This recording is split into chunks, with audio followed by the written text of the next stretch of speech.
Hello everyone, you are all welcome back to our channel. You are welcome. Good morning, good afternoon, good evening, depending on where you are watching this video from.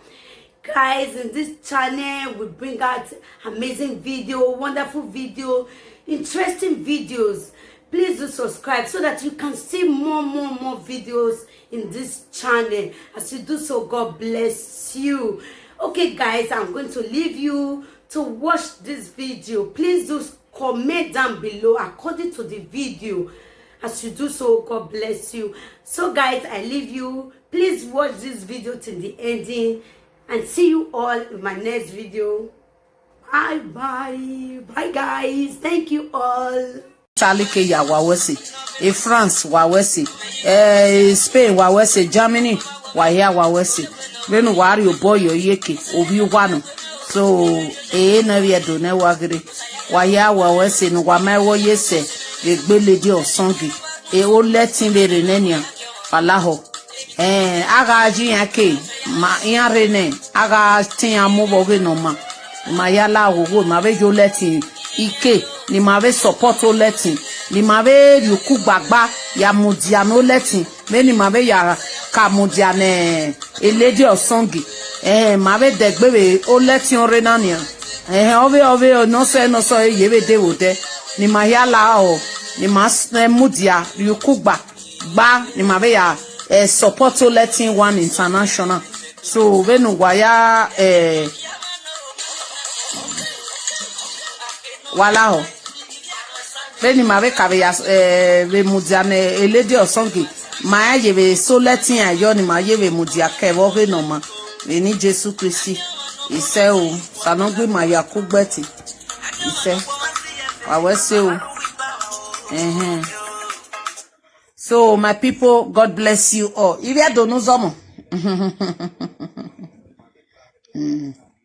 so no iwe ni wado gbogbo kian no letting or teme o letting international if for say I go the party na Jamie for carry first abeg go sit down Nancy, go sit down yawie Jamie no carry first la oni go sit down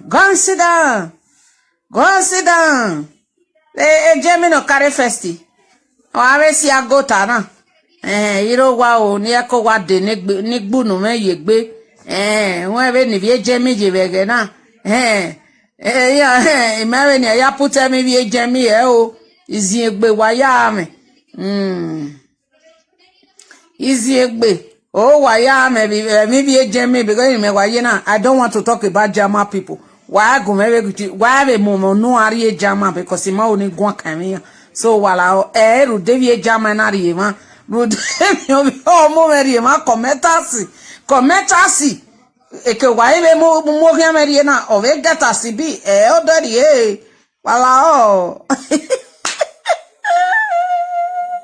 o kotori gboa I feel no fear commentasi. So I was on live today but it's unfortunately my net, I don't know what's wrong with the net, and I have net outside and in, so but I don't really know what's wrong with the net. Mother ignore you where evil that men do no longer live after them, it not dwell inside them. Emidan nemana gbon egiru lelele yan ifo nemana gbon wu abo uko nemana gbon wu egiru lelele yan ogiru wegbiyan ogi ekwa I don't have a tax very owe e ma ya ne fie kun wen ya be go kawo e ya do ba kun be go kiki we imesa kpogie yogo be kere ma ya ni fie ho be go hue e ado ba kun ni be go keke o turu gbeke e ado ba kun ni be go keke iziegbe aya seti no popo ma agui eu salobo agui viedo emi okpa ne memi tawo where is this umaze ukbuwa no ukbuwa so no je dojori ake na uwa seke na uwa mase marere si obowo rodan wo keke uho ma okeke uho ma oriavo do okeke uho ma oriavo do okeke uho ma oriavo do okeke uho ma oriavo wave ame reserve wata logbe wa reka koka konu wa dia no je tu wa jo we gbobi ewe eru wa boru wa we dere be wa ru wa pu abe no sauna ne ni ra koka ko wa be agbere yin wo wa na ha wa be agbere yin wo wa na o be bugbe gitian o eta lo ga bugbe be ni ka ta ku gba ke go gbe na ogbe na because of chon, people no longer have respect of for their self. Iye mo ho. Magidro no girio ho niya. Agigi ya be no gisan. Because a talo bugbe. I know what wa ene wa fo unu wa.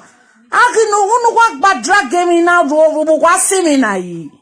Wa simi na na mi we okay era ga enu ebuku era na ga si wo bona kia mai ga so na bo yo umu na bo sunu na yi wa gibiere ya be zo we be street ya be nikabo wa no bo we eji no keke bo ya be new model wala ho imi wa kokako wa gibiere zo wegi wa gi zo wegi ge ta lo bugbe wa mo go e respect iro pa iru wa gbe nu wa ewe o wa hiziga cause respect ikpa na go we Osawenighazowegi oh I feel wo mi abon hiji how mi no Osawenighazowegi to taye ma na adege we no yin wo we na hin gbalaka udege osalobo anu godua hiji I feel wo mi abon salobo amela ho igbajo eruwede no saloba ru emena idoja fi alase rudemi no kin saloba no godua baba wese begbe no ma wo yese o we mi egbo no bi we mi ame no bi kan ya o yasie watatata Osawenighazowegi wese begbe o udazu wese begbo Osawenighazowegi no ma wo yese be dagbon me o ye se me ayo baba beni wa go to meri oweji na is okay by me o wala ho awe mi ame no bi umi ame no bi ya o amana karagajo ugboriri no bi oko we mi ame no bi ya o amana karagajo ugboriri no bi oko ovo seke nu wodo agwa talo wa mi e bagbon wa mi na be abo pa no vie ni dun wa get social media here etalo here and there wa mi na awo gbenera ma video ma tegbe owa te bo mo kan ma no wa so gbe to ri bu wa kan ma ri yen wa be gbogbo ni fokere o kama noro o wa be bu no nya wa abu no nya wa o de ga gun wa be tene nana iso bread the breske ogoro nothing even if fula ni kwebe mo cause akebe di ogo ni if fula ni ses wa so be wa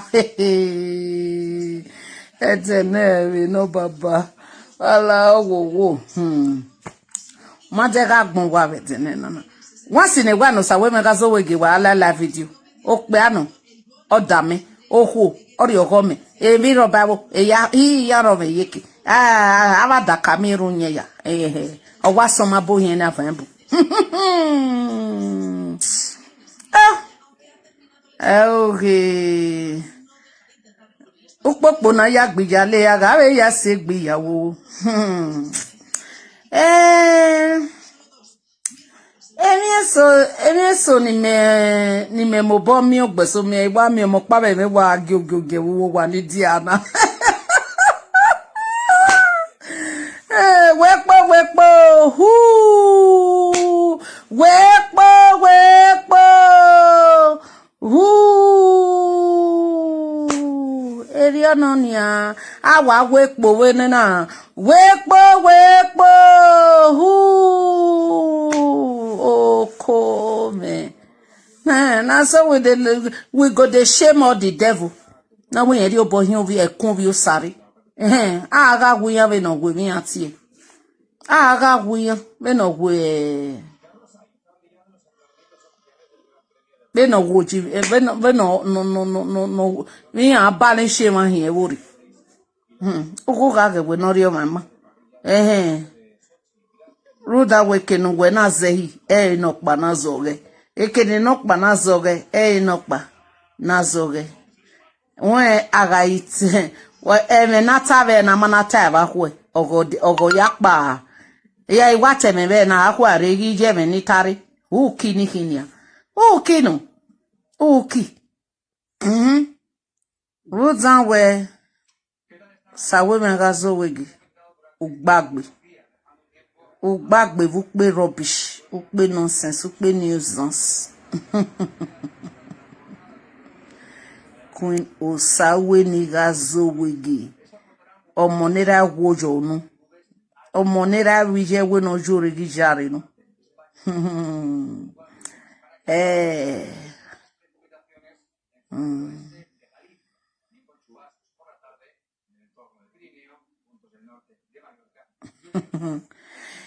Ikiani ya zame bomege Edena baby you go abiebo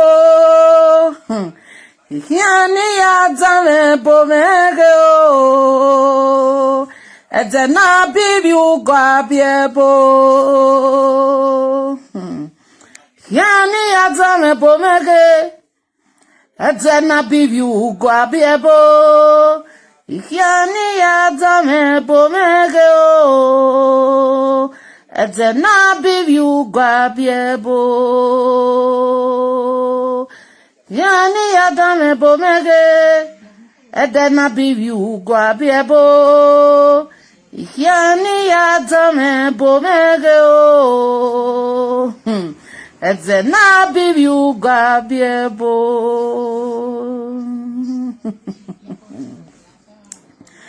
Yes, if you don't wakre, nora kokako, waya wawesi. Wawesi. I was what ye pane mi amefu egbe. Awe yen seti Italy papa popo. Ono gba itana, igba you no na, igba igbogbo no. Rudan we. Italo re wuga Italo. Oze talo ebie kai covid do agbo asan. Erioji. Ere ma gbo ha e do ne wagre. Those are where when a woman or man talk too much, he talk out of pants. Ega ni okeri ukmo fo. Egi he because Italo e obungbe.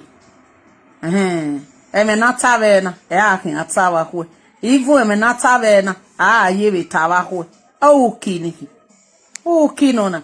Ugbaso 7 na be tavena. Aye on ya tawa ho. O kini. O ki. No.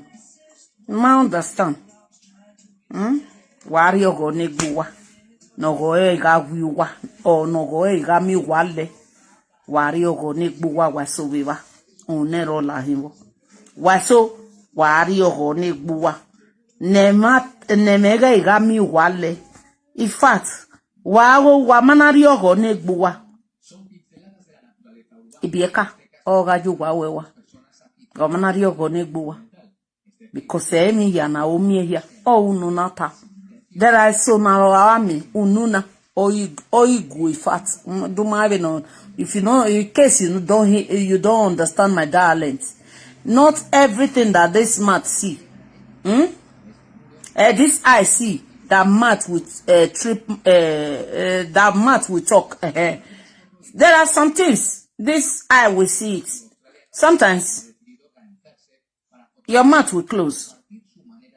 Yes, you cannot say what you saw. That is the truth. So, emi ya Naomi here, unuta. Isoro na wami ununa ogigui viedu ogigui. So, emi soro me wagi masugi ge. Mo pare me si one week ade na go ge mege because e defeat me my ye clear your ma. Me ke na be nene femini art idi ye ke no kede isoti e de ko back again. Oh, sorry, boy. My pare me wa ge was no Diana. Yana ihu me ya. Who is it aloji yagbina? I know water. Wa ki live video. The next thing wa talo agi wa ela video go wa sanati. A live video ego wa sanati. Ru down with you ogabugbe or get a CB. Wa rev you gbe. Having full at 40. Wa rev you gbe. If you eminama yan go no eminama no wa o wa talo. Have no bo one no bo weji. O weji wa bona.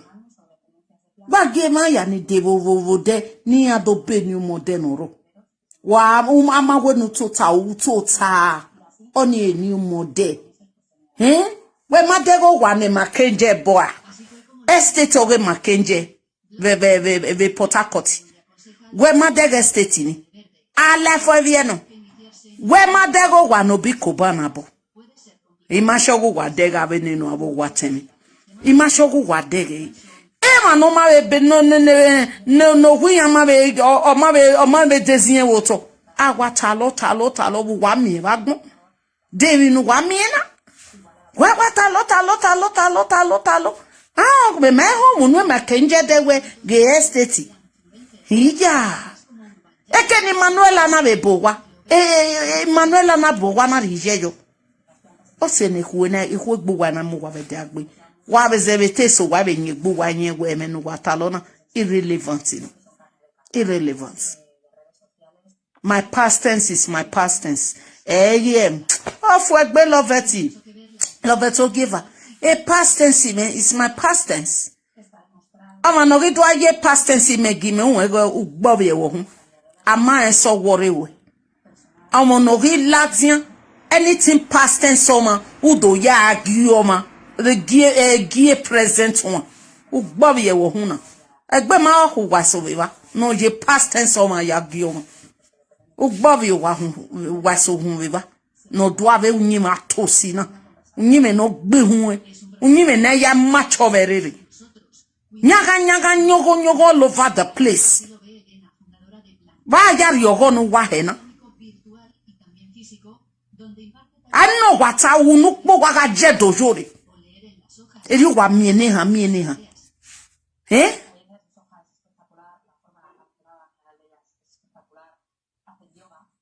Wamana ju mukhlie me inwinere ne wa hia ban. Wamana deja orune bi nwinere wa hia ban. Wamaiga o inwinere na ogboma hu. Why me topic wala o wan wa lovie. Wa samati. Onye me danoro wa hia no wa vioje hin. Awu gbo na je na ri gbo wanji. Awa. Agona me do la dia na do ta. Yay. Edeni are no wa. Me aware vedere oni. Enyi alogbe nyi gale. Me na kele mwegbe bu are no wa. Enyi gale ogbe nyi gale. Isi ahon otamego. I fear no baga. Ma shogo wa kojo mo na o. Omoni nera wojo ununa. O wojo. Ma shogo Ezeniari, enye gale, ogbenye gale. Mehamuwa, veneru waya nye gbebi wa ni do talo kwa. beni ju waya nye gbebi wa ni do tale yako.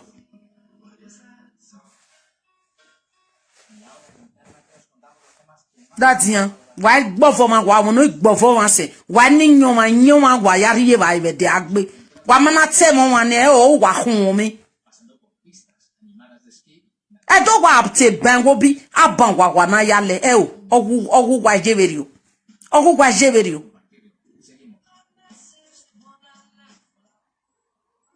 Wa we ma o e wa ye inwini yamagu wa na hewe. Oye biaba bi okoyu wa kun. Oye biaba bi okoyu wa kun. Ah ore wa veni meje na ne. Iveni meje mo wa uta bo mo pe ata mo ko. Ekun ni ga ban wo bi iban wa ni yale. Emi no kosan no mani yo no kosan mi. Iki anoti mo mani yo no ti mi menu Osawenighazowegi ne da vije gi ohun. Okonu ya fe ya ke ma se webu. Venumana maveni atai. Woman or any man or woman that say I am a rich woman or I am a rich man. When the people around you, they are not seeing that richness in their body. You have a useless richness, for God's sake. Na bini they call richness of adazoe, not be richness of adazowa. Richness of adazoe, not be richness of adazowa. You know the same. Obama na. Eni me wajina. Obome. Emi no gbe ohe. Ohun me na wa he. Emi no bi me na gbe. Ohun me na wa he. O fe o. Efe wo fe. U be machon si ya no iru ngotagun. E machon si wo bo. U dele moto no iru ngotagun. E moto wo dele. E moto we. O dele. Wa mai homodo. A mai mu goju wa hun. Gwa wono gioma. I data wa mu goju wa hun ne iwo ke o yan wa mu goje na ma hun si eni yan na gioma be. Asas. Uta no yebe mu we. O mu e mani. Uta no mu we. O yebe mu manu wa gie. We no gioma. We megbe kalopi. Oh no gbegele yuhun. Oh no nagbawe mi ati eni. O kuku. Ogo giome. Megare ma be last 2 years. Baga ta be mesoga ta we. Amana mu goji yanune. Agi lo ye kegbe. E last 2 years oje ne mi sunu abi last year gisi anu magi jere. E ma soga ta lo. Uga mu wa be denena. Mi agugwa so ya agugwa gie. Wakpagbe wo we de tu wa yebi. Waso unero la yin wo. Waso wakpagbe de tu wa yebi. Nyaga all over the place. Okpo na je na ri egbo maji. Abo me gwa me dan. Ya fefe ni aya ho wa ho de. Obu dazi gume fefe ni aya ho wa ho de. Ifefe ni aya gba oge te gba oge ra gba eviera gba oge vije gba oge je ba bi hihin. Ifefe ni aya ho mo bo ho mo we ba kokako. Ifefe to vi ogwe ya idego bi ogwe no suse ni geze yo e mosto ze yo e o egbefe ni gwa lo dazi no ge ke mo ge wo ge asun ge komegi ebe ni tari oji. Oko me marie ba giyan e ni ya dissatisfied. O egbefe ni gwa lo negbe mi.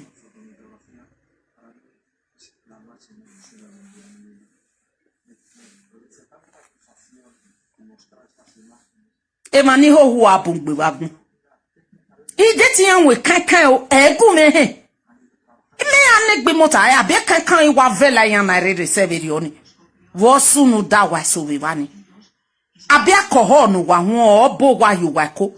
Abi obo ko yu wa mi Me ma understand. Ako agele bungbewegbe eri atale me na ge talo. alcohol or na bugbe. The person is now talking out of the influence of alcohol. Can you imagine rubbish? Can you imagine rubbish? Devi nagi unuwa na no na jowa avegia. Deva unuwa no jowa. Aga ya tuose. Bago ya tuose. Aga yocation. Bago yocation. Aga le lokbia. Bago le lokbia. Aga wonona. Bago wonona. Ame bowa. Ame demoto. Ame wonona. What did they happen to ourselves? What's no that way? Ave kito bide no ridun. What's no that way? Me tell na my people. Umada gave them a face me na wajina. A face 90 deceiving. Osawenighazowegi noga. O money. Ne ragwe no jury. Wiko baye dake. Iwa jotiri. O money na na ye kanga no kbe yahu. Ana ja fiuna. Jezaga no kbe. Bedena bio. Hija. Agi oheni no degisemi o nene mi yate ohunsa no degisemi osa ya wemi Tando ge me gift oge a gift me everlasting amemi me Tando ge me gift oge no wa respect egbuwa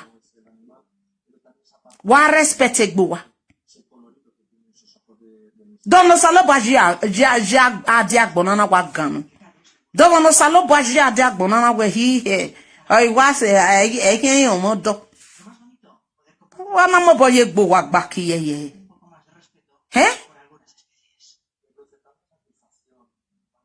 wa kan atami ya di amare e lafi wo wa yan live ya wa nya lafi yan ni yan That is the problem I always have with many people now not get their life for them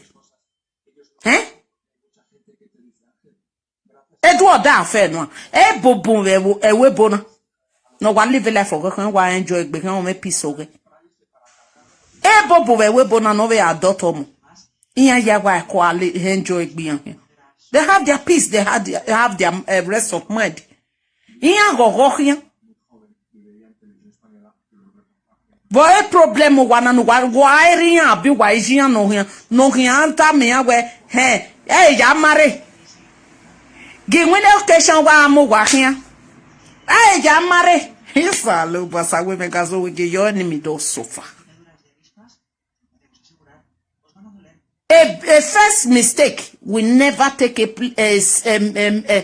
let me say a first mistake can never repeat himself second time to be second mistake.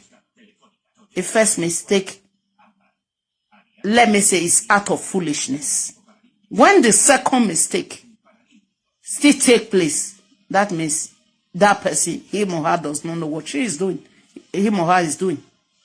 First mistake, let's say, is out of foolishness. Or out of, maybe he don't know what he's doing. The second mistake, or the to take place, in fact, all tear or bass, I see it. A second mistake cannot to take place. It's a pity. Why your door ya huyana? Why ya homodo? In winere. Okay, boom wanye. Amariri will ke emere ladi. Okay, boom wa sonye. Begene ya begbino. Wa manare keki winere ladi. Waso. Okay, boom wanye. Ukpa ojowie mi jowie wa jonure wa jogude because winere bugbe aseni bugbe asen roviewe oso roviewe mo babe roviewe nhu okpe awon ko roviewe emi roba bo ya roviewe adaka mi runye ya roviewe umaye nwe lu enwa negbo no lu enwa o nu me enwa negbo be de agbe eni me gwajena Umade huna no mi oheno no mi blessing no mi vision ya no salobari rielele mi adiagun ne giagbe ibe ya fi alase no moropa iya iwa respect egbe me ma be kedo ri ogo me basadi beni me mana respect egbe me me ni adede ewu me ewe ni bioi iwa be bioi because mo ma respect egbe me e o jakoja ni receive ko bokbe obohu iwa be bioi como mamu egbe me yukpo no sopo no ye mega imu egbe me na ina carry ogo ne egbe me ni ai ku dono reba abie krokro shiwe mosquito no ma ekbakara be diagbe Osawenighazowegi eno we are gonna pe wa to tan yeah we edemede na beme hia ya to hu na gie edemede egeni gase abeme toga to hu na gie yai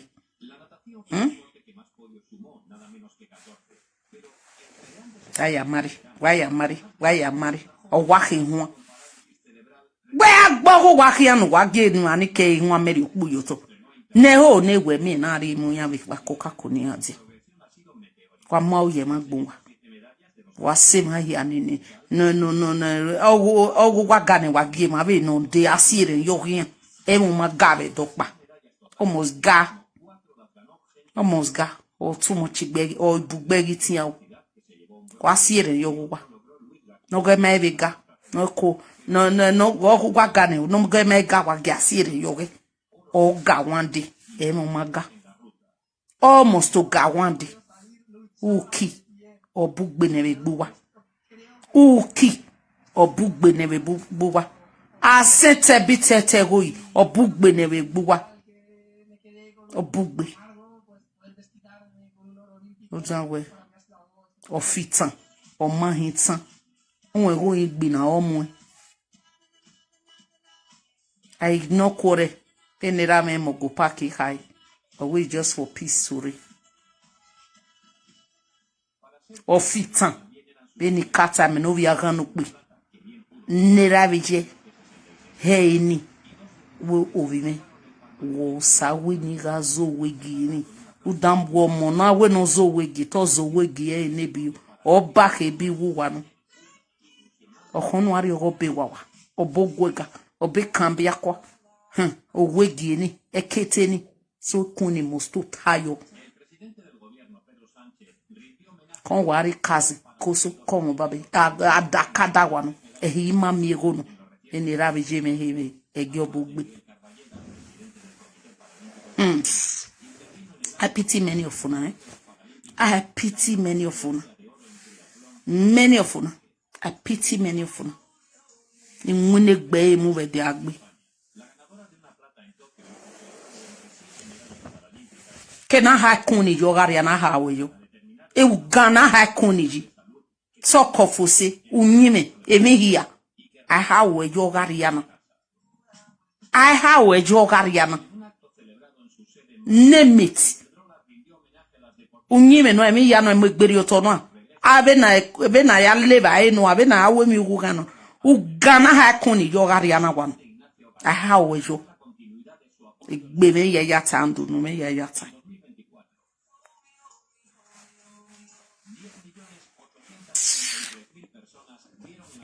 Okay, damn it. I feel wo mi abo. How we?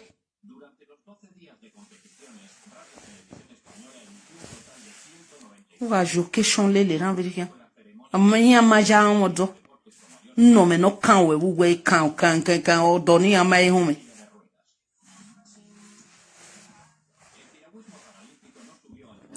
When they gbe me useless and foolish comments, any of my live video, any useless and foolish comments. Ya huwe we huwe mani kugbe.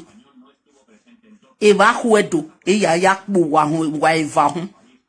Ina de gbe me any useless comment in live video me at all. Any of my live video ye wano. Eva huwe do. Bo we briki.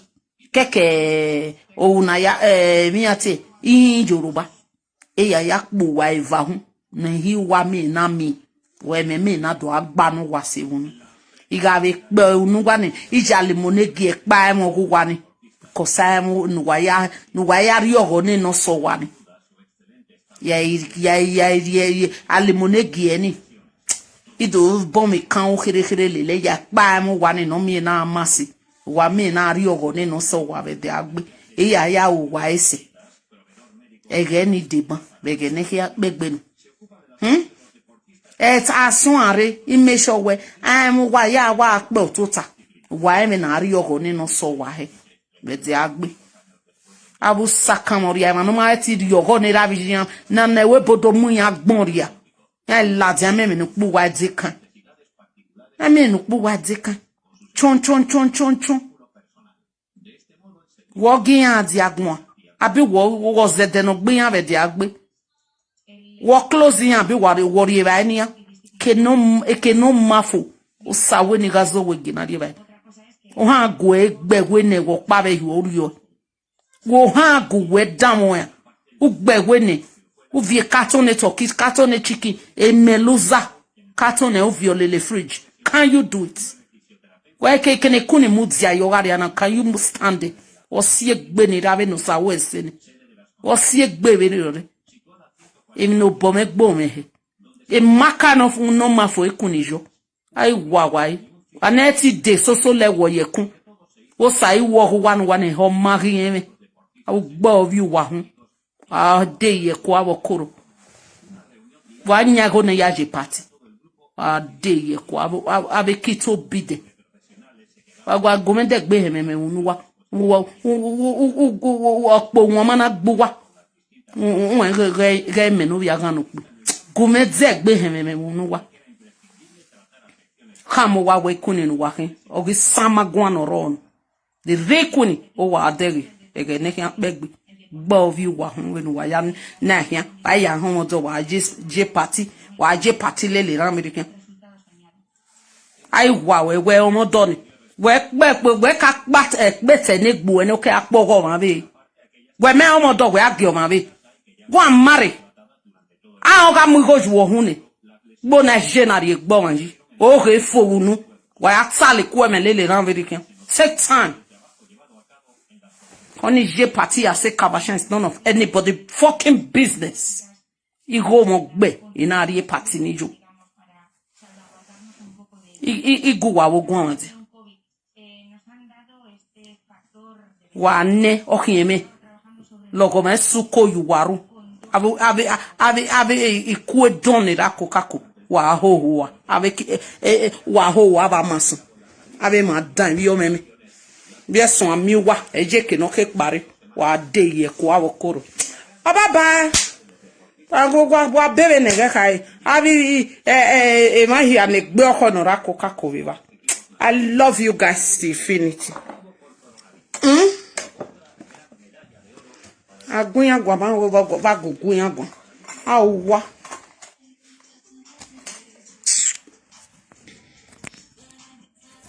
zeyo. You well get love it to give her. You well.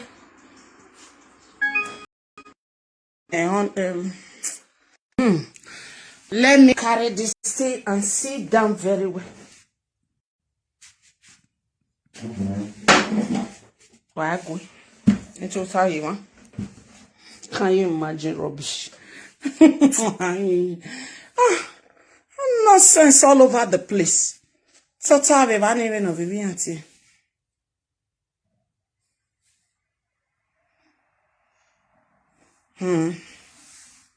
Osaya Nyafe. My dear, can you imagine rubbish? I tell you, tell you, Kueme Lily, and I'll be looking. Defino was some quarter. Why are so one wow no hero buwana? Then metana we be when day. E when no wak be ya ultobo walk para yo ya. No time you see. or a home and guana, mashawa a kia, I am a dumb. Or tin for a woman. Mashawa, Bemedo, Mug Bemedio ton everyone. Everyone. Mashawa. Sale kueme vivane. Na jigo no mai. Rockash. Ujano ma with me. 100 euro, 1,000, 2,000. Where na jigo no mai. One dia, that be near ladder. Take time. Queen is not that lady that you will fuck with and go scot-free. Movia vano bini. As a baby, I wait when a baby gusan. Na rotin. No, my dear. Me, I know they talk to them.